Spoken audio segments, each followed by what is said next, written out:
In film, the gaze is often described as simply the view of the camera, and subsequently, the view of the spectator.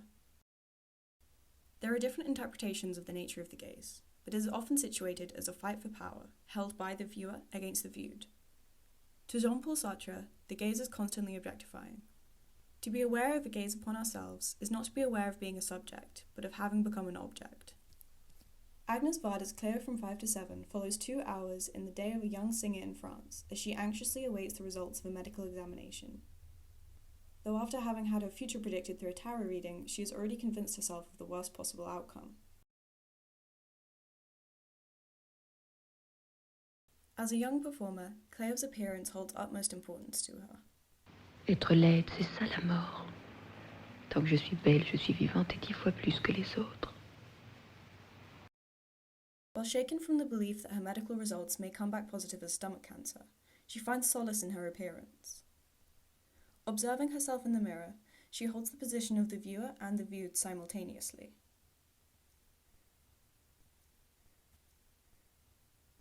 At first, Cleo uses her appearance as a guard that protects her in a time of feeling powerless. Ouais, elle est la cliente qui a l'enseignement. Bon, bah, je vais m'occuper des fleurs d'orange.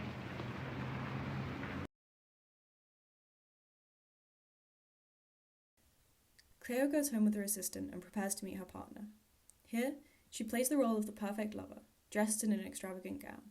She doesn't share her worries with him as he brushes them off as her imagination. She is seen as nothing more than a lover by him, as incapable by her musicians, and she is infantilized by her assistant. The character she had constructed as a performer had stripped her of meaningful relationships. Frustrated, Cleo tears off her wig and deconstructs the image they had become accustomed to.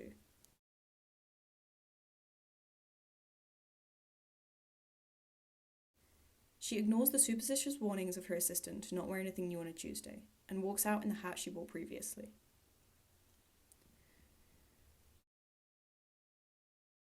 But as she walks, she is subjected to the scrutinizing gaze of both the public and the people in her life, a gaze we are forced to experience along with her.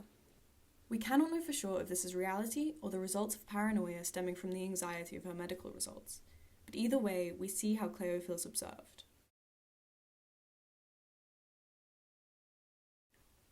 Overwhelmed, Cleo escapes to a sculpture studio where her friend is posing in the nude. Unlike the prying eyes we felt before, the atmosphere in the studio presents the sculptor's gaze calmly, without Salut! Cleo's friend explains that she doesn't feel concerned when the sculptors look. Quelle idée, c'est rien ça. Moi, je suis heureuse de mon corps, pas orgueilleuse. Quand il me regarde, je sais bien qu'il recherche autre chose que moi. Une forme, une idée, je ne sais pas. Alors c'est comme si je m'absentais, comme si je dormais. Et puis on me paye pour ça, tu vois?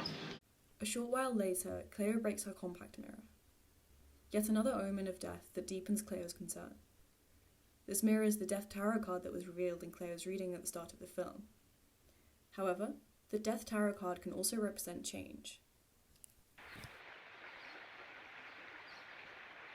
Later, Cleo walks around the park.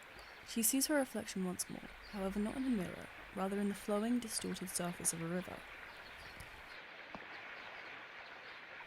Here, she meets a man.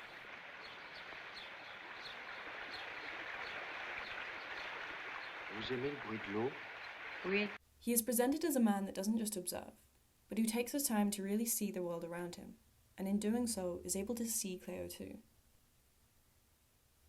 They share their glances with each other, neither holding more power in the dynamic than the other.